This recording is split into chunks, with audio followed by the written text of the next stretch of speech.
kay Kristo sa mga bisita. Meron ako nakikita mga bisita at higit sa lahat sa ating mahal na Panginoon. Salamat sa Diyos at tayo itinako ngayong umaga na ito dito sa bahay Panambahan. Naniniwalang lubos at nagtitiwala sa kapangyarihan ng banal na Espiritu na tayo dalhin sa mga bahay ng ating mahal na Panginoong Jesucristo upang maluwalhati at mapuri ang Diyos na siyang nagligtas sa bawat isa sa atin. Amen. Tayo po'y tatako na sa susunod na bahagi ng ating gawain sapagkat limitado lang ang ating oras. Tayo na mag-aaral na ng mga salita ng Diyos. Buksan po natin yung ating mga Biblia. Labas po natin. Kung wala man po tayong Biblia, labas po natin yung ating mga cellphones. And I'm sure yung mga cellphone ninyo ay may mga Bible apps upang masundan po natin yung ating pag-aaralan ngayong umaga na ito. Sa mga bisita at sa mga ibang kapatid na hindi nakadalo ng last Sunday, ang pinag-aaralan po natin ay yung mga katangian ng Diyos.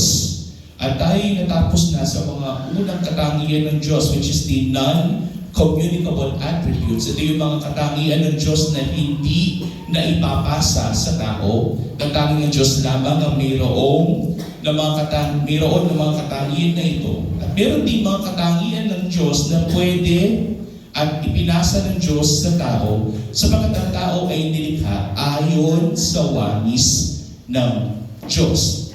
Pinaniniwalaan natin ito at pinapahayag natin na kaya tayo marunong magmahal dahil ang Diyos ay pag-ibig. Kaya tayo marunong maging mabiyaya sa ating kapwa dahil ang Diyos ay grasya at biyaya. Kaya tayo marunong magpatawad ng mga kasalanan sapagkat ang Diyos natin ay kahabagan. At bakit tayo mayroong paniniwala ng katarungan? Na kapag mayroong ginawang mali, mayroong katampatang parusa. At kapag mayroong ginawang tama, may katampatang reward. Ito yung sense of justice dahil ang Panginoon at ang Diyos ay katarungan. No? At ngayong umaga na ito kapatid, sinasabi natin na ang Diyos ay hindi lamang siya banal, hindi lamang siya pag-ibig, hindi lamang siya kahabagan at katarungan, hindi lamang siya biyaya, kundi ang Diyos din naman ay katotohanan. No? Ay pag-aaralan natin ngayong umaga na ito. This is the refresher, lalo na meron tayong mga bisita. Napag-aaralan natin, there are two types of God's attributes, o yung mga katangian ng Diyos, yung mga non-communicable, o yung mga hindi na ipapasa sa tao, na tangian ng Diyos lamang mayroon yan, which is yung mga may kinalaman sa pagka-eternal ng Diyos. At yung pangalawa, yung mga communicable attributes, yung mga katangian ng Diyos na pwedeng ipasa sa tao. Yung mga non-communicable attributes, sa pag-aralan natin yan, kung gusto ninyo pong i-review yung mga yan, nakapost po sa ating Facebook page. No? Pag-aralan natin yan na ang Diyos ay self-existent, I am who I am. Sabi niya, ang Diyos ay eternal at wala siyang hangganan. Ang Diyos ay immutable or unchanging, hindi siya nagbabago. Ang tao ay tumatanda, pero ang Diyos ay hindi. Diba? Ang Diyos ay infinite o walang hangganan. Kung ang Diyos ay walang hangganan, then He is omnipresent. Nasa lahat ng dako, ng lahat ng lugar, mapa sa impyerno, nandun din siya. And omniscience, which is alam niya lahat ng bagay. From the word omni, which means all, and science, which means knowledge, and omnipotence, na ang Diyos ay all-powerful. Gagawin ng Diyos kung ano man ang gusto niyang gawin, mapasa langit o mapasa lupa man, sapagkat ang Diyos natin ay dakila at makapangyarihan. Pero meron din naman siya makatangian na pwedeng ipasa sa tao. Una ay ang kabanalan, na pag-aralan na natin. Kaya ang tao ay banal, hindi dahil meron siyang sariling kabanalan, kundi dahil ang Diyos sa kanyang kabanalan ay nagsugo ng kanyang banal na anak na si Jesucristo upang kung sino man yung maniniwala sa kanyang banal na anak ay magkaroon din ng kabanalan sa kanilang buhay. So the source of holiness is not our good works, but it is God who saved us. However, holiness is manifested through our good works. Paano malalaman na ang tao ay namumuhay na may kabanalan kung makikita mo sa kanyang pamumuhay. Diba? So sabihin niya na siya'y banal, pero hindi naman nakikita sa kanyang pamumuhay, ibig sabihin hindi siya namumuhay sa kabanalan. Ganun din ang Diyos ay pag-ibig, kaya ang tao ay marunong umibig. I-establish natin dyan na ang Diyos ay hindi naman kailangan maglikha ng tao upang matuto siyang umibig, sapagkat sa kanyang pagka-Diyos ay nag-iibigan sila. Amen? Diba? Sabi nga natin, mahal na Panginoong Jesucristo, ako ay iyong inibig mula noon hanggang ngayon. No, ang Diyos ay marunong umibig, hindi na kailangan maglikha ng tao.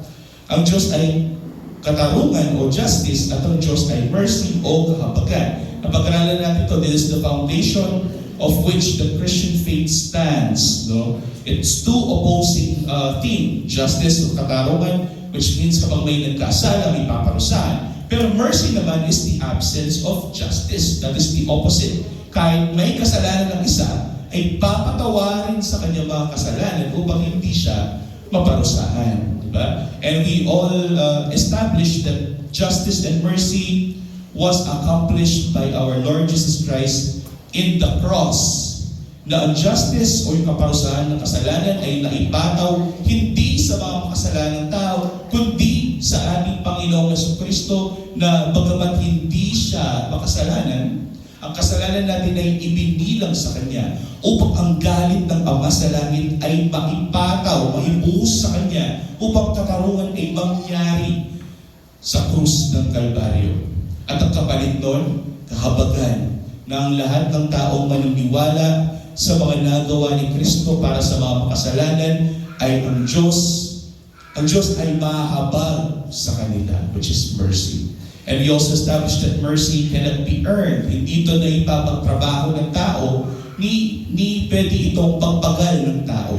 Ang mercy o kahabagan ng Diyos ay ibinibigay sa mga tao ng libre at walang bayad. Kaya nga ang Ebanghelyo ni Kristo ay libre at walang bayad. Kahit sino pwedeng maniwala sa Ebanghelyo ni Kristo at sila ay maliligtas. No? At ang isa, last Sunday, yung pag-aralan natin, ang biyaya ng Diyos, which is, we all know this, that God gives us favors kahit hindi tayo karapat-dapat. Tayo ay mga makasalanan ng tao, pero humihinga pa rin tayo. Meron tayo pa rin tayong buhay, nakapagtrabaho pa rin tayo, naka-enjoy natin yung mga nilikha ng Diyos para sa atin. That is grace of God given to us.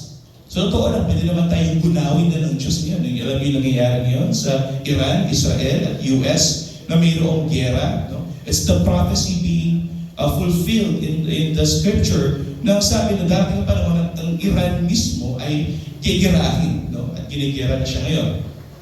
Itong mga bagay nito ay nangyayari sapagkat ito lahat ay nasusulat sa mga salita ng Diyos. At bilang mga Kristiyano, the only source of truth o katotohanan ng isang Kristiyano ay ang mga salita hindi ni pastor, hindi ng inyong preacher, kundi ang salita ng Diyos, which is the Holy Bible. Hindi tatawaging banal na Biblia yan kung hindi siya galing sa Diyos. That's why it's called the Holy Bible. And the Word of God and God Himself are one. Napag-usapan na natin yan. Ang Diyos, kapag nagsasalita siya, kung ano man ang sinabi niya, kung ano man yung word niya, kung ano man yung salita niya, ito ay iisa sa Kanya, sapagkat ito ay nanggaling sa Kanya. Amen po ba? At ito din yung in-establish sa John chapter 1 na sinabi natin ng ating mga labangin ng Jesucristo, ang salita, the Word, the Logos, that was made flesh. At ngayon, pag-aaralan natin, one of the communicable attributes of God, which is truth or veracity. Kapag sinabing veracity, kapatid, gaano ba ito katotoo? May bakit ba ito ng kasinungalingan? O 100% itong totoo? This is the communicable attribute of God na naipasa sa tao. Ano yung paniniwala natin sa doktrinang ito? Ipinapahayag natin na ang Diyos ay katotohanan.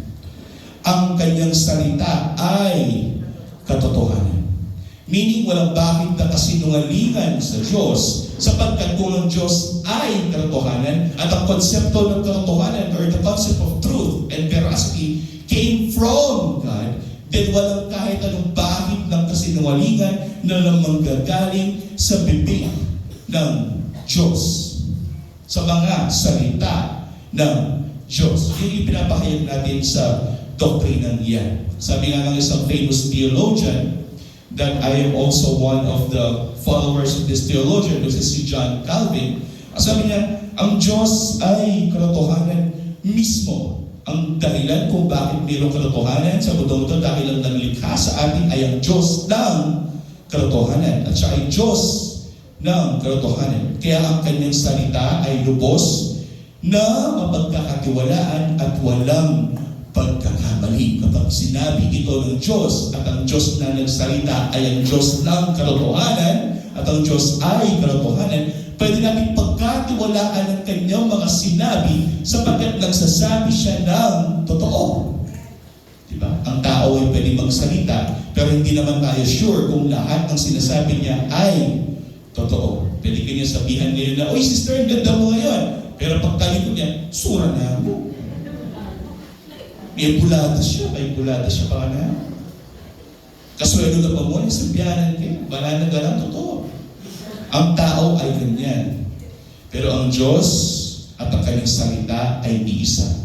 Kung ang Diyos natin ay katotohanan, ang kanyang mga salita ay katotohanan. Can I get an amen? Totoo yun, no? Una, kaya yun yung pinapaniwalaan natin, kung ang Diyos ay katotohanan, then lahat ng kanyang mga pangako ay totoo. If God is truth, then all of His promises are true. 100%. That's the first point. Ang Diyos ay katotohanan sa kanyang mga pangako. Noong panahon ni Moises, kapatid, ang mga Israelita ay nasa ilang at sila ay nagkakaroon ng pagsubok sa kanilang buhay. Ito ang ipinahayag sa kanila. Sa Numbers 23:19. Ang Diyos ay hindi tao na magsisinungaling, ni anak ng tao na magsisisi. Ang sinasabi dito ni Moises, kapatid, ang sinasabi dito ng writer ng Numbers, na ang Diyos na naglikha ng tao ay hindi marunong magsinungaling. Kapag sinabi niya na dadalhin ang mga Israelita sa Promised Land, ito ay mangyayari sa kanila. No? So, ang mga tao ay nagdududa na. Totoo ba na ang Diyos na Diyos natin ay nagsasabi ba ng totoo kasi wala pang nangyayari? Pero sinasabi dito ni Moises, pinapalalahanan niya, na pinalalahanan ko din kayo ngayong umaga na ito, ang Diyos ay hindi tao. Ang Diyos ay Diyos.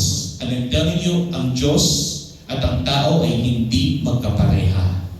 Sapagkat ang tao ay nilalang lamang, pero ang Diyos walang lumalang sa Kanya. Ang Diyos ang naglalang ng tao, ang manlilikha. So hindi siya magsisinungaling, sabi niya. Ni siya ay anak ng tao, o pag sinabi anak ng tao, diyan kapatid, laman na magsisisi. Kapag sinabi magsisisi, ibig sabihin mayroon siyang sinabi, pero hindi niya ito ginawa, so magbabago siya ng isip, magbabago siya ng plano. Ang tawag dyan ay pagsisisi. Sabi dito na ang Diyos, kapag sinabi niyang ililigtas ka niya. Hindi siya magbabago ng isip. Ngayon, sasabihin niya sa'yo, ililigtas kita. Bukas, hindi na kita ililigtas. What is the one of the non-communicable attributes of God? God is what? God is immutable. Hindi siya pwedeng magbago. Kapag nagdesisyon ng Diyos na ililigtas niya ang Israel, ililigtas niya ang Israel. Ito yung sinasabi ni Moises dito. Sinabi pa niya at hindi niya gagawin? O sinalita pa niya na hindi niya tutuparin? Ito ang tanong sa mga tao. Kung ang Diyos ay katotohanan, gagawin niya ang kanyang mga sinabi. Sa 1 Samuel 15:29, kapatid, this is echoing. Si Prophet Samuel, which is hundreds of years after ng panahon ni Moises, ang sabi niya ay ganito sa Israel. Gayon din ang kaluwalhatian ng Israel, which is the glory of Israel is God, ay hindi magsisinungaling o magbabago ng isipan. At yung sinasabi niya, kapag sinabi ng Diyos na ililigtas niya ang kanyang bansa, kapag sinabi ng Diyos na ipibless niya, pagpapalain niya ang kanyang mga piniling tao, gagawin at gagawin ito ng Diyos. Hindi siya magbabago ng isip, hindi siya magpapalit ng plano. It is always plan A for God, walang plan B. Sapagkat ang Diyos ay hindi magsisinungaling. Sabi pa nga niya dito, sapagkat siya hindi isang tao na dapat niyang baguhin ang kanyang isipan. At ito din ang sinabi ni Pablo.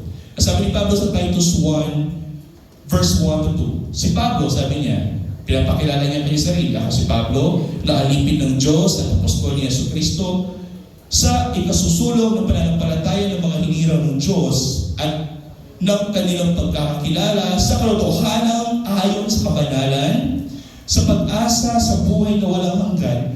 Bago nagsimula ang mga panahon, ito ay ipinangako ng Diyos na hindi nagsisinungaling. Ang sinasabi ito ni Pablo, kapatid, na noong unang panahon nangako ang Diyos na ililigtas niya ang bayan ng Israel.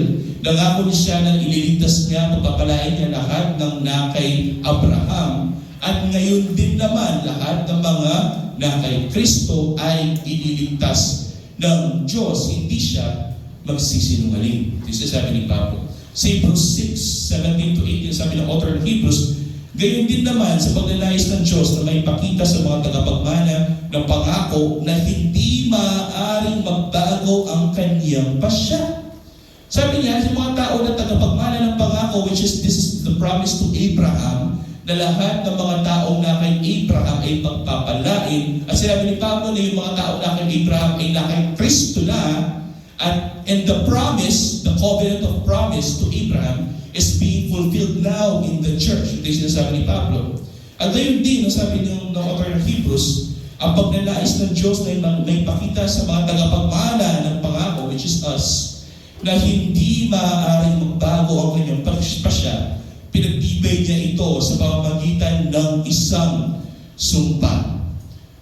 Ano ginawa ng Diyos? Pinadala niya ang kanyang buktong na anak na nangangalang si Jesucristo, at si Kristo ay naparito at siya ay nangako sa bawat isa sa atin. Nangako siya, hindi lamang bilang Diyos, kundi bilang Diyos na nagkatawang tao.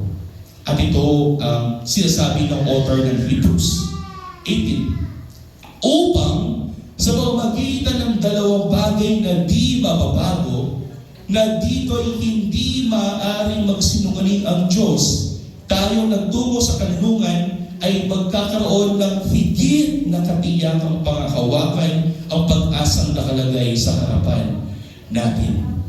Magtitiyak natin na ang mga pangako ng Diyos ay mangyayari sa bawat isa sa atin sapagkat ipinadala niya ang kanyang mismong buktong na anak upang ang kalwalatian ng Diyos ay makita sa anak niya at tayo'y maniwala sa katotohanang dala ng kanyang anak. Ito yung dahil kung bakit tayo naging mga Kristiyano. Kasi naniniwala tayo sa ating mahal na Panginoon Kristo ang ipinadala ng Ama para sa atin.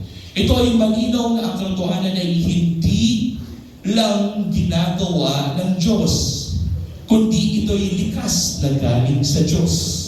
No? Kung ang Diyos ay katotohanan at ang kanyang mga pangako, kung ang Diyos ay katotohanan, then thus ang kanyang mga pangako ay magkakatotoo. Amen po ba? At kung mangyayari man yun, this is the second point. Ang salita ng Diyos ay katotohanan. Ang mga Biblia na hawak ninyo, there's a reason kung bakit ito ay mahalaga at pinag-iingatan yung mga Biblia yan. Sapagkat ang mga Biblia ay ang mga salita ng Diyos. Those are the embodiment of the God that we cannot see. Ang mga salita ng Diyos, sabi nga ng Biblia, the Word and God are one. Kung nagsalita ang Diyos sa pamamagitan ng ating mga Biblia, then meaning, every time na binubuksan natin ang ating mga Biblia, parang kaharap din natin ang ating Diyos, ang manlilikha. At every time na binabasa natin stanza by stanza, line by line, parang kinakausap natin ang naglikha sa atin. No? Ang salita ng Diyos ay katotohanan. This is the reason why I'm doing expository preaching. Ito ang pundasyon ng expository preaching, which is that is the line by line na pinag-aaralan natin ng mga salita ng Diyos. Ang pag-aaral ng mga salita ng Diyos na mas malalim, line by line, verse by verse, chapter by chapter, ang dahilan kung bakit mayroon tayong expository preaching. Kasi ang mga salita ng Diyos ay kailangan kunin sa tamang konteksto. Sapagkat kailangan natin malaman kung ano ba talaga ang sinasabi ng Diyos, hindi nang sinasabi ng tao na nagbabasa nito. Psalms 12:16, Psalms 12 chapter 6. Ang mga salita ng Panginoon ay mga dalisay na salita, gaya ng pilak na sinubok sa hurno sa lupa na 7 ulit na tinalisay. As sabi dito ng author ng Psalms, which is si David, na kapag ang Diyos ay nagsasalita, wala itong bakit na kahit anong anomalya o dumi, sapagkat ito'y dalisay, totoo 100%. At kung mas mga salita ng Diyos ay totoo, at ang Biblia ay ang salita ng Diyos, then wala kahit anong konteksto o content sa mga salita ng Diyos na nasa Biblia ang kasinungalingan. The Bible in totality is truth. Psalms 119 verse 116. Ang kabuuan ng iyong salita ay katotohanan. Kasi sabi dito kapatid na lahat ng mga salita ng Diyos na ibinigay sa tao ay katotohanan, wala ito tayo ng sinungalingan. At ang bawat isa sa inyo, sa iyong matuwid na batas ay nanatili magpakailanman. Meaning ang kanyang mga salita ay may tatatag, ang kanyang mga batas ay may papakayag, at ang kanyang mga batas ay magiging mabisa magpakailanman. There's a reason why Judeo-Christian law o yung batas ng mga Jews and mga Christians ang mas dominant sa buong mundo. May kita mo sa mga government institutions at saka kung bakit sila sumpa sa Biblia ng Christianity is because most of the laws governing the land on earth came from Judeo-Christian laws. Diba? The Ten Commandments itself speaks for which is moral sa mundo ito. The morality of man came from God and His Word. So John chapter 17 verse 17, nasabi dito natin mahal na Panginoon Kristo nung pinapanalangin tayo mga makasalanan sa Ama nung bago siya itapos sa krus ng Kalbaryo. This is the high priestly prayer of our Lord Jesus Christ. That's John chapter 17. I urge you to read that. Ang sabi ito natin, mahal na Panginoon Kristo, na pinapanalangin tayo, papadalin mo sila, o Ama, sa katotohanan. Ibig sabihin tayo mga Kristiyano ay pinapabanal ng Diyos sa pamamagitan ng mga salita na ipinahayag sa atin. The more na nag-immerse ka sa mga salita ng Diyos, the more na binabasa mo ang banal na Biblia, the more na pinapabanal ka ng Diyos. No? Kaya sabi natin, mahal na Panginoon Kristo, pabanalin mo sila sa katotohanan. Ang tanong, ano ang katotohanan? Sabi dito, ang iyong mga salita ay katotohanan. The truth of a Christian is not the truth of this world. Meaning, ang katotohanan ng isang Kristiyano ay hindi ang katotohanan ng mundong ito. Ang katotohanan ng mundong ito ay gagawa ng sarili katotohanan. Ngunit ang katotohanan ng isang Kristiyano ay ang mga salita ng Diyos. Ano ang salita ng Diyos? Ang hawak ninyong mga Biblia. Ang dinadownload ninyo sa inyong mga cellphone. That is the ultimate truth of God. No? Kaya may paniniwalaan sola scriptura. By scriptures alone is the source of truth ng isang Kristiyano. Sabi ni Paul kay Timothy sa 2 Timothy 3:16-17, sabi niya, Timothy, ang lahat ng mga kasulatan ay kinasihan ng Diyos. Kinasihan kapatid in English, that is God-breathed. Ano yung ibig sabihin niya? Kapag ang Diyos ay nagsasalita ng kanyang mga propesya, mga pinapahayag sa atin, parang nafe-feel natin yung mga salita niya sa ating buhay. Ito yung totoo na nangyayari sa ating buhay. Kung magsasalita ka kapatid, at tatakpag po ng konti, mararamdaman mo yung hangin na lumalabas sa iyong bibig. Amen po ba? Yan yung ginagawa ng Diyos. Ang kanyang mga salita at ang Diyos ay iisa. Ito yung kinasihan niya. So, sabi ni Pablo, ang lahat ng mga kasulatan na nakasulat sa Biblia ay kinasihan ng Diyos. At ito'y mapapakinabangan sa pagtuturo, sa pagsaway, sa pagtutuwid at pagsasanay sa katwiran. Ito yung dahilan, ito yung basihan ng mga Kristyano sa pagtuturo ng katotohanan.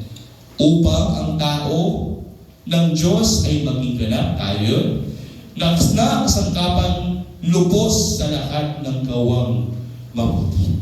Ibig sabihin, upang tayo gamitin ng Diyos bilang ilaw at bilang asin ng mundong ito, sapagkat ang Panginoon ay ilaw at asin, di ba? Gagamitin tayo ng Diyos bilang ambassadors, bilang kinatawan ng ating mahal na Panginoon sa Kristo sa mundong ito. Kung gagamitin tayo ng Diyos na yan, ang mga basihan natin upang gawin ang layunin ng Diyos sa mundong ito ay ang kanyang mismong mga salita.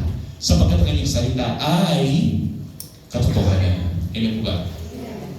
Sa 2 Peter, sabi ni Pedro, 2 Peter chapter 1, verse 20-21, bilisan na natin. Una sa lahat, sabi ni Pedro, dapat ninyong malaman ito, na walang propesiya ng kasulatan na nagmula sa pansariling pagkakahulugan. Ibig sabihin, walang nasulat sa Biblia na nanggaling sa tao. Kahit tao ang nagsulat, ang Diyos pa rin ay mayroong control sa tao na iyon. We have this technical belief in Christian faith na kahit tao ang nagsulat, they are inspired by the Holy Spirit. No? Na ang Diyos sa kanyang Espiritu ay naninirahan sa tao na iyon na nagsusulat ng mga salita ng Diyos. Kamukha ni Pablo, kamukha ni Pedro, kapag sila ay nagsusulat, they are inspired by the Holy Spirit. So that the truth, ang katotohanan, ay hindi manggaling sa tao, kundi manggaling sa Diyos. So that the argument will be solid. Sabihin ng mga skeptical, ng mga atheist, tao lang naman yung nagsulat ng Biblia eh. Walang pinagkaiba sa mga ibang nagsusulat ng mga ibang libro. Tao din naman ang nagsulat ng iyon. Anong pinagkaiba sa mga tao nagsulat ng Biblia sa mga tao nagsusulat ng, let's say, Harry Potter at saka ng Lord of the Rings? Well, yung mga tao nagsusulat ng Biblia ay mayroong inspirasyon na nanggagaling sa Espiritu ng Diyos. Upang kung ano man ang kanilang sinusulat, hindi ito galing sa kanila, kundi ito'y galing sa Diyos. Sapagkat ang Diyos ay katotohanan. That is the argument. No? Para sabihin nila na, kaya nga may mali-mali sa Biblia, kasi hindi pare-pareho yung mga nasusulat eh. Tao lang yun, nagkakamali eh. No! Our job is not to tell the world na ang mga salita ng Diyos ay mali. Kundi our job as Christians is to reconcile the Bible. Tingnan natin kung ano yung mga paradox o parang may contradiction and reconcile natin. Sapagkat walang mali sa mga salita ng Diyos. Minsan lang pag nakipag-argue ako, sasabihin ng mga ibang tao, si Pablo lang naman yung nagsasabi din eh. Hindi naman sinabi ni Peter yan eh. Ay, hindi naman sinabi ni James yan eh. Kahit hindi sinabi ni James, kahit hindi sinabi ni Paul, kahit hindi sinabi ni Peter, we all believe that these people are all inspired by the Holy Spirit. And it is God who wrote the Bible. Ang Diyos mismo ang nagsulat ng Biblia. Ginamit lamang niya yung mga tao na yan. No? Kaya hindi mo pwede gawing argument yun. Si Paul lang naman yung nagsulat yan eh. Si Peter lang naman yung nagsulat yan eh. No. Sabi nga ni Peter, lahat ng mga propesiya ng kasulatan, which is your Bible, ay nagmula sa pansarili, na walang propesiya ng kasulatan na nagmula sa pansarili ng pagkakahulugan. Meaning, walang propesiya ng Biblia ay na nagmula sa tao. Sapagkat walang propesiya na dumating kailanman sa pamamagitan ng kalooban ng tao, kundi ang mga taong inutyukan or inspired ng Espiritu Santo ay nagsalita hindi mula sa tao, kundi ito'y mula sa Diyos. So all of the things, even though they are written by men in the Bible, are all inspired by the Holy Spirit of God Himself. So that every time na tinignan natin yung Biblia, this is not me looking at different people who wrote the Bible, but it is me looking at the Word of God, the Holy Word ay totoo at walang kamalian at ito ay may ganap na otoridad. That is the doctrine of sola scriptura. Third, si Kristo Jesus ang kapahayagan ng katotohanan. Sabi nga kanina ng author ng Hebrews, pwede naman na mangako ang Diyos noong unang panahon. Pero hindi lamang siya nangako. Siya ay sumumpa. Hindi siya sumumpa bilang Diyos lamang. Sumumpa rin siya bilang Diyos na nagkatawang tao sa pamamagitan ng ating mahal na Panginoong Jesucristo. Sabi dito kapatid sa John chapter 1 verse 14, very famous phrase. Sabi dito, at naging tao ang salita. That's the word, logos. No? Ang salita kasi ay kalokohanan. The word of God is true. Amen po ba? At itong salita na ito was made into flesh. No? Yung inyong mga hawak na Biblia, which is the Word of God, was manifested into flesh. Ito'y nagpahayag sa katawang tao. Ito'y si Jesucristo. No? At tumahan kasama namin. Ito yung sinasabi ni John. Itong mga salita ng Diyos ay nakatawang tao at nakikita namin siya, nakakausap namin siya, at nakita namin sa Kanya itong tao na ito na ang salita ng Diyos na nagkatawang tao, ang kalwalatian ng Diyos na hindi namin makita. Ito yung sinasabi ng author ng John, it's John himself. Nakita nila kay Kristo ang katotohanan ng salita ng Diyos na hindi nila makita. Ang kalwalatian gaya ng tanging anak ng Ama, sabi nga ni Juan, puspos ng biyaya at katotohanan. That this word that was made flesh, ang salita na nagkatawang tao, ay katotohanan. Hindi lang yamang yan. 3 verses after, John chapter 1 verse 17, sapagkat ibinigay sa pamamagitan ni Moises ang kautusan. Sabi nga natin, hindi ito kautusan ni Moises, kundi ito ay kautusan ng Diyos sa pamamagitan ni Moises. Ngunit sa pamamagitan din naman ng kanyang anak na ipinadala sa atin, nalaman natin ang biyaya at katotohanan. Sapagkat kung ang ating mahal na Panginoon Kristo ang salita ng Diyos at ang salita ng Diyos ay katotohanan, thus, a logical saying that our Lord Jesus Christ is truth. Amen ba? Because He is the Word of God. That He is truth. So tama din yung sinabi niya, yung kanyang claim sa John chapter 14 verse 6. I am the way, I am the truth, and I am the life. No man can come to the Father unless it is through me or by me. Sapagkat sinabi ni Jesus, ako ang daan at ang katotohanan at ang buhay. Sino man ay hindi makakarating sa Ama, kundi sa pamamagitan ko. Pinaniwalaan ba natin yan? Kaya author ng Hebrews, which is Hebrews chapter 1, this is mirroring John chapter 1 and Genesis chapter 1 is this. Sabi ng author ng Hebrews chapter 1 verse 1 to 2, noong unang panahon ang Diyos ay nagsalita, hindi ba? Nung nilikha niya ang tao, nilikha niya itong mundo ito, ano sinabi sa Biblia? Then God said, let there be light. Ang Diyos ay nagsalita. His Word, through His Word, mayroong nilikha. Kaya sa John chapter 1, sabi, it is through the Lord Jesus Christ, through His Word, ay nilikha tayo. Pero sabi dito sa author of Hebrews 1 and 2, noong unang panahon ng Diyos ay nagsalita sa ating mga ninuno sa iba't ibang panahon at iba't ibang mga paraan sa pamamagitan ng mga propeta. The word prophet came from the root word, which means mouthpiece. Ang Diyos ay hindi lagi nagsasalita sa tao kasi kung Diyos ay director nagsasalita sa tao, ang mga tao ay mabibingi, baka mamatay pa nga sila. Kaya gumagamit siya ng kanyang mga propeta sa mundo ito upang i-convey ang kanyang mga salita.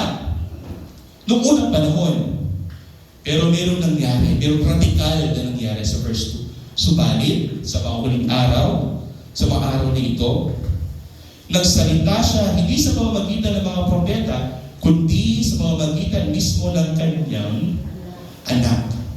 Na kanyang itinalagang tagapagbana ng lahat ng mga bagay sa pamamagitan din niya'y ginawa ang sanlibutan. Di ba salita ang Diyos sa pamamagitan ng kanyang mga salita, nilikha ang sanlibutan. At ito ang dahilan kung bakit mayroon tayong mga salita ng Diyos ngayon. Kasi ang ating mahal na Panginoon Jesucristo, ang Diyos na nagkatawang tao, sinabi niya sa atin ang mga katotohanan yan. Kaya napakahalaga ng Biblia na hawak ninyo. Kung wala kayong hawak ng Biblia, think twice.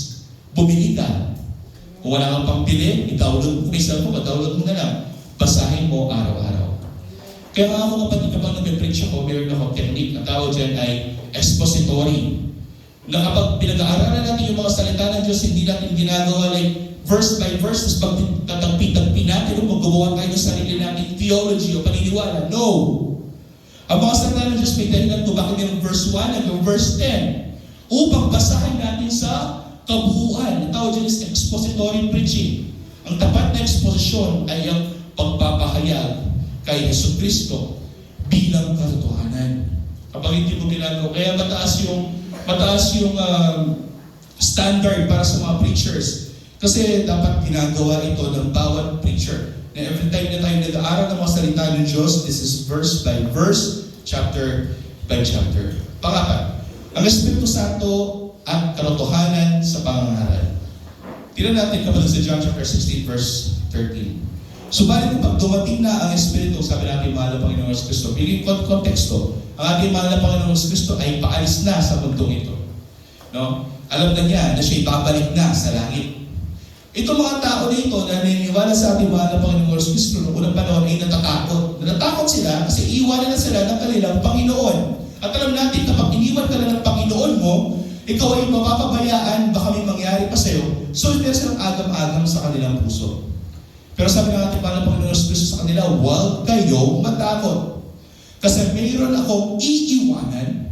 Miniba, kasama natin itong iiwanan at ito'y mananahan sa atin.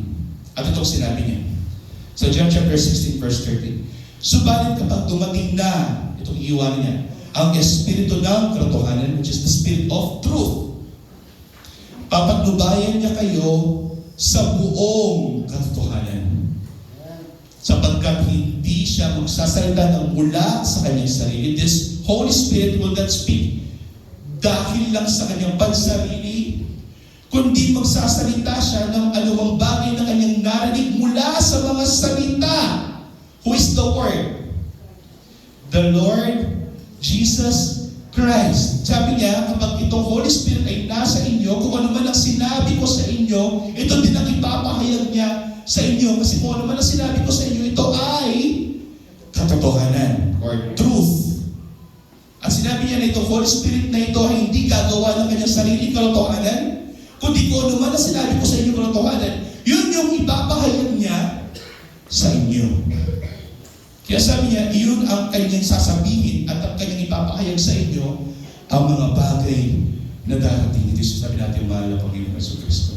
Kaya nung sinabi ni Pablo, 70 years after, sa 1 Corinthians 2:12-13, sabi ni Pablo, ngayon ay aming tinanggap, hindi ang Espiritu ng sanlibutan, kundi ang Espiritu mula sa Diyos, upang aming malaman ang mga bagay na walang bayad na ibinigay sa amin ng Diyos, na ang mga bagay nito ay aming sinasabi hindi sa mga salitang itinuro ng karunungan ng tao, kundi ng itinuturo ng Espiritu na ipinapaunawa ang mga espiritual ng mga espiritual. Ito sinasabi ni Pablo, kapatid, na kaya natin nalalaman ang katotohanan, hindi dahil tayo yung mga tao na magaling o mas magaling tayo kaysa sa mga ibang churches, kundi ito ay gawa ng Espiritu Santo na ipinadala sa bawat isang mga Kristiyano na ipinangako mismo ng ating mahal na Panginoon Kristo sa atin. Na ibibigay niya ang kanyang Espiritu sa atin. At ito daw ang maggagabay sa atin sa katotohanan. Bakit? Kasi ang ating mahal na Panginoon Kristo ay ang salita ng Diyos. At ang salita ng Diyos ay katotohanan. Very good, di ba? Logic will say. So, sabi din ni Pablo sa 1 Thessalonians 2:13, at kami patuloy na nagpapasalamat sa Diyos, sabi ni Pablo, na nang inyong tanggapin ang salita ng Diyos na inyong narinig sa amin ay ay inyong tinanggap iyon hindi bilang salita ng mga tao, kundi ayon sa katotohanan ay bilang salita ng Diyos na gumagawa naman sa inyo na sumasampalataya. Meaning, kapatid, na hindi ang galing ni pastor na magsalita dito sa pulpito na ito o ang galing ng ating mga kapatiran dito upang ikaw ay ma-convince na pumunta dito at manampalataya kay Kristo. No, sabi nga ni pastor, but the kingdom of God is not in word, hindi sa pagsasalita ng tao, galing sa pagsasalita niya. At siya pala niyang beses magparak-parak ni pastor, adapin. Alumayin ang pamagparak ng pastor, yung dahilan kung bakit maniwala tayo kay salita ng Diyos. No! Sabi dito ng Biblia, it is not by the will of man, kundi bilang salita ng Diyos sa pamamagitan ng banal na Espiritu na siyang nananahan sa atin, ang nagpapaunawa sa atin ng katotohanan na ito, kaya tayo sumasampalataya kay Kristo. No? Ako nga, hindi mo na ako marunong magsalita. I'm sure most of you will find me boring na parang sasalita ako. Hindi ako kamukha ni Pastor ng charismatic. Pero I'm pretty much sure, kung naiintindihan po ninyo ang mga sinasabi ko, praise God, because it is not me, but the Holy Spirit who is in you. Kung bakit ninyo naiintindihan ang mga bagay na yun. Ang Espiritu ang nagbibigay buhay at bisa sa ipinangangaral na katotohanan. Hindi po ako, hindi po si Pastor, ang Espiritu Santo na naninirahan sa inyong mga puso. Pangiba, pananagutan sa mga mangangaral sa katotohanan. Ito ay para sa amin ni Pastor at sa mga gagamitin pang mga disipulo ng Diyos pagdating ng panahon. Na kapag nangangaral tayo ng mga salita ng Diyos, mayroong pananagutan kapag ito'y mali na pinreach natin sa banal na pulpito ng Diyos. Sabi ni Paul kay Timothy sa 2 Timothy 2:15, pagsikapan mo humarap na subok sa Diyos. Hindi siya sabi ni Pablo, Timothy, pag-aralan mo ang mga salita ng Diyos. Pagsikapin mong malaman ang katotohanan. Magkaroon ka ng urge na malaman mo ang mga katotohanan ng mga salita ng Diyos. Manggagawang walang anumang dapat ikahiya, sabi niya, na gumagamit ng wasto sa salita ng katotohanan. Kasi sabi nito ni Pablo, kapatid, kung meron tayong urge na ipalaganap ang katotohanan ni Kristo, kailangan pag-aralan muna natin. That is why there is discipleship.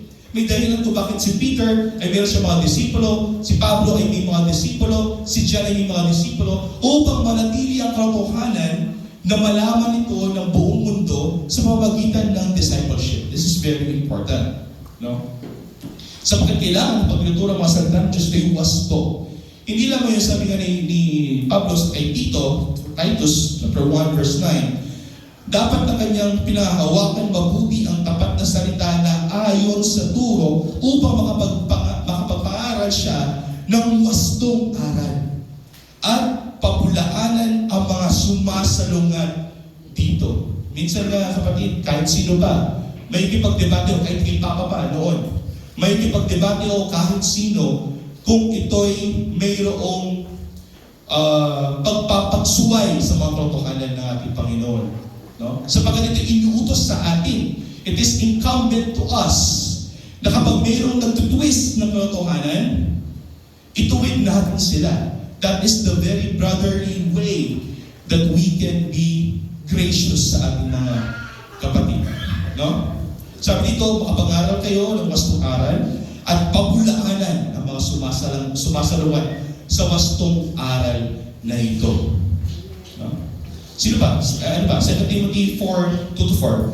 Ipag-aral mo ang salita, sabi Pablo kay Timoteo, magsikap ka sa kapanahunan, sa di kapanahunan, magtuwid ka, manaway ka, mag-aral ka na may buong pagtsatsagaan, pagtuturo, sapagkat darating ang panahon na hindi nila matitiis ang wastong aral, sabi ni Pablo. Kundi sa pagkakaroon nila ng makatao at makalamang, makatintay nga, ay mag-iipon sila para sa kanilang sarili ng mga gurong ayon sa kanilang sarili pagnanasa. Gagawa sila ng sarili nilang katotohanan upang lokohin yung mga tao para sa kanilang pansarili pagnanasa. Makikita mo dyan, maraming mga pastor, kahit na mga panahon na yun, ang yumayaman kasi naloloko nila yung mga tao. Magbigay ka ng ganitong amount, magbigay ka ng ganitong kalaking apuloy sa church, pagpapalayan ka ng lubos ng Diyos. At gagawin naman yun ng isang Kristyano kasi akala niya, sa kanyang pagbibigay ng ganong kalaking pera, ay doon siya pagpapalayan ng Diyos. Kasi yun yung sinabi ng pastor ko eh. Diba? Pero it doesn't say in the Bible that kapag nagbigay ka ng 1,000 sa church, ay babalik sa iyo ng Diyos ng 10,000.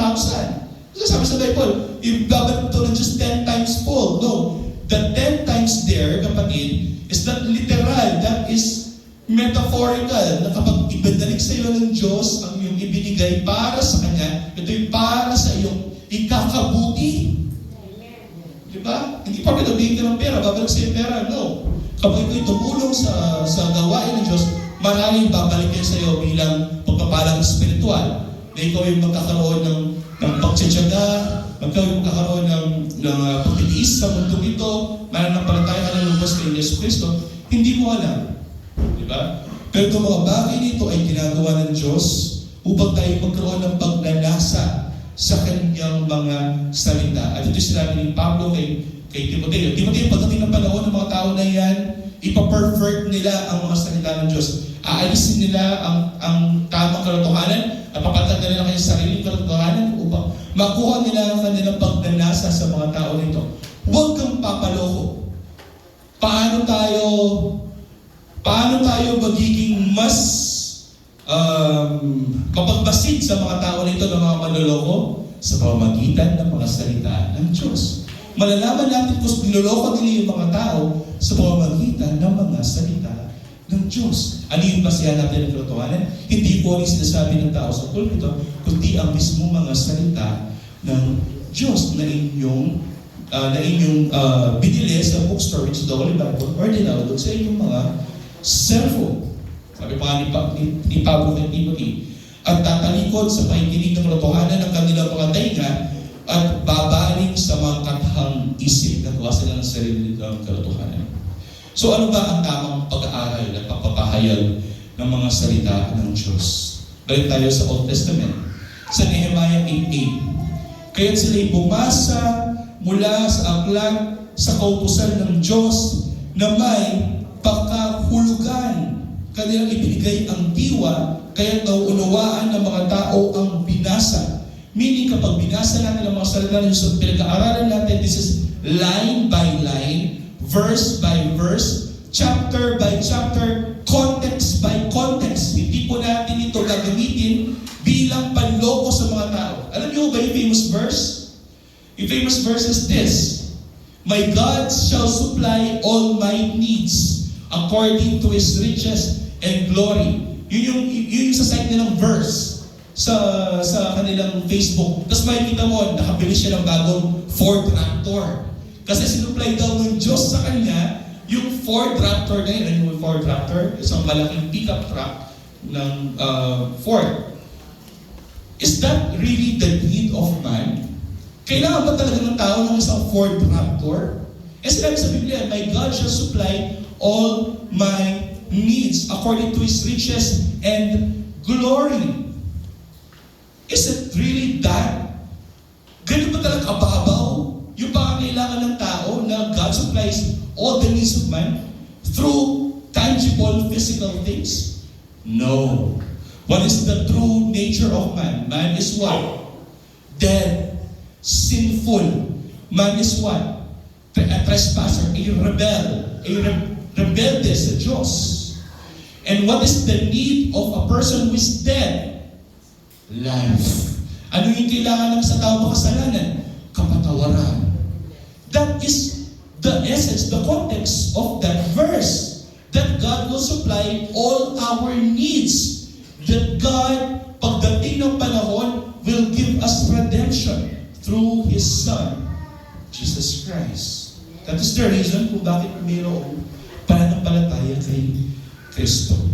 So, meaning, bumasa ng mga salita ng Diyos ng kapitulo kada kapitulo, linya kada linya, at unawain sa tamang konteksto at kahulugan. Dito ako magtatapos, kapatid, sa oras na.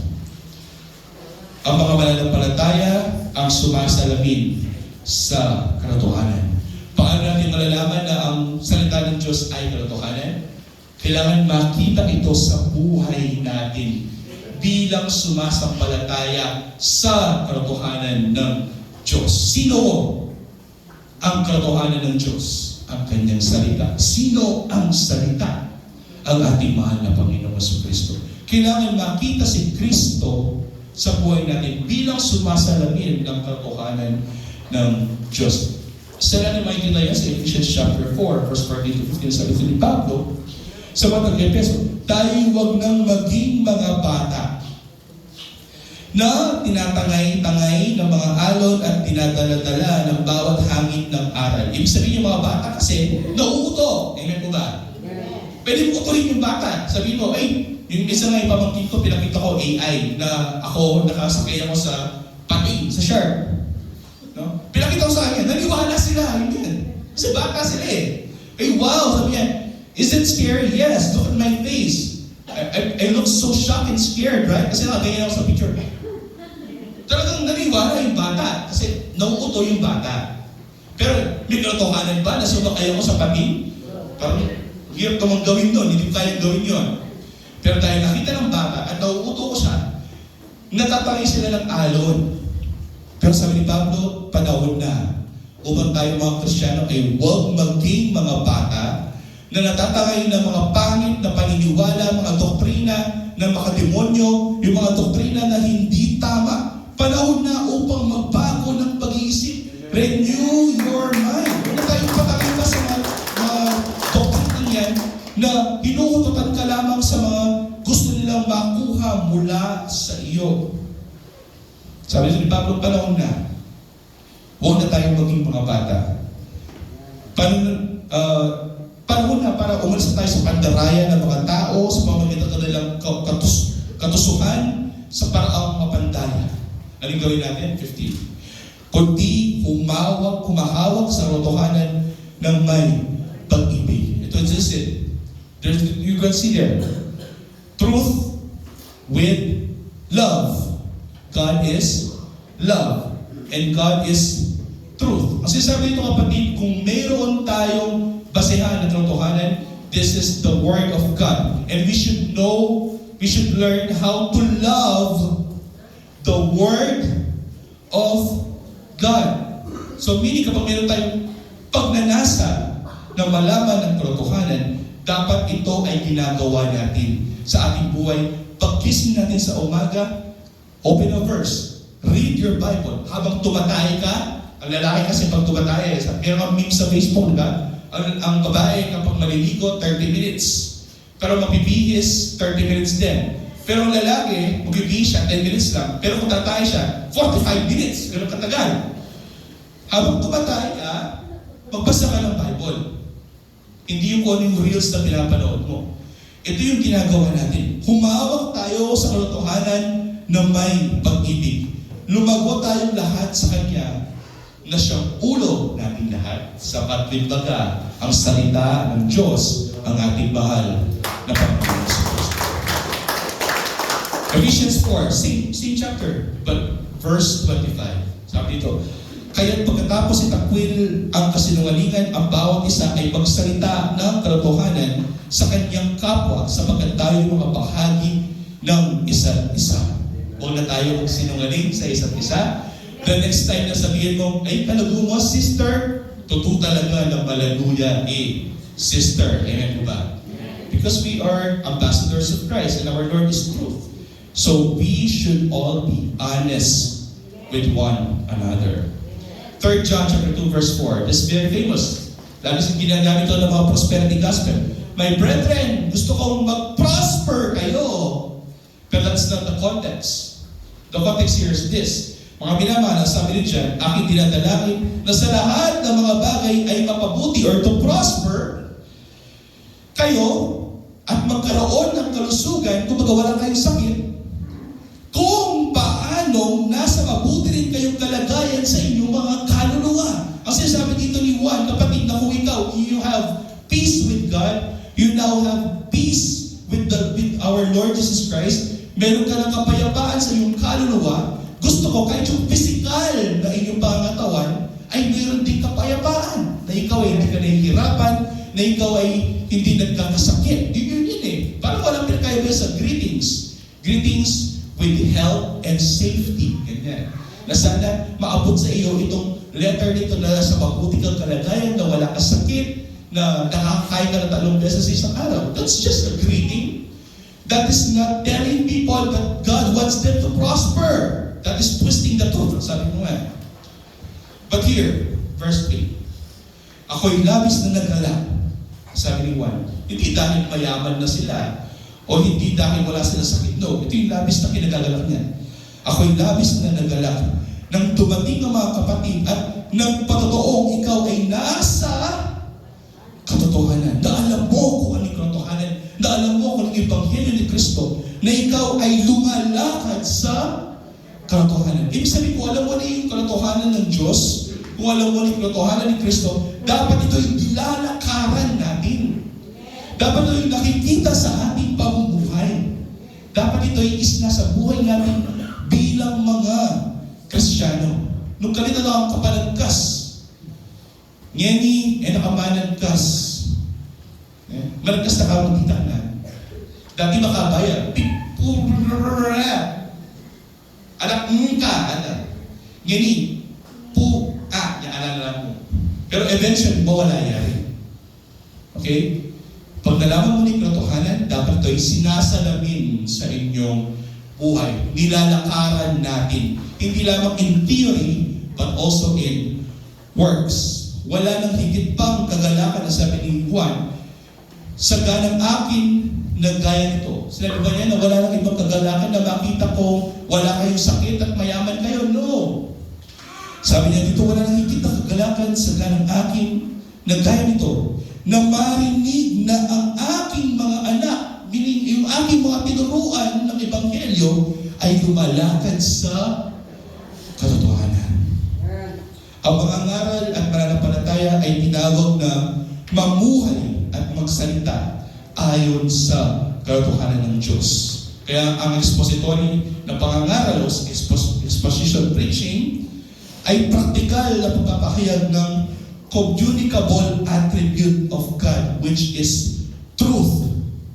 Kung nais natin pahayag ng katotohanan ng Diyos, mag-preach tayo ng kanyang mga salita, line by line, verse by verse, chapter by chapter, context by context. This is my challenge. Humaya tayo bilang mga Kristiyano, lakarin ang katotohanan at ipalaganap ang katotohanan ng Diyos. Diba?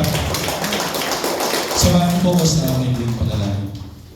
Ama, maraming salamat at nalaman namin ang katotohanan, nalaman namin ang mga salita mo, at ngayon namumuhay kami ayon sa mga katotohanan sa iyong gabay sa pamamagitan ng iyong banal na Espiritu.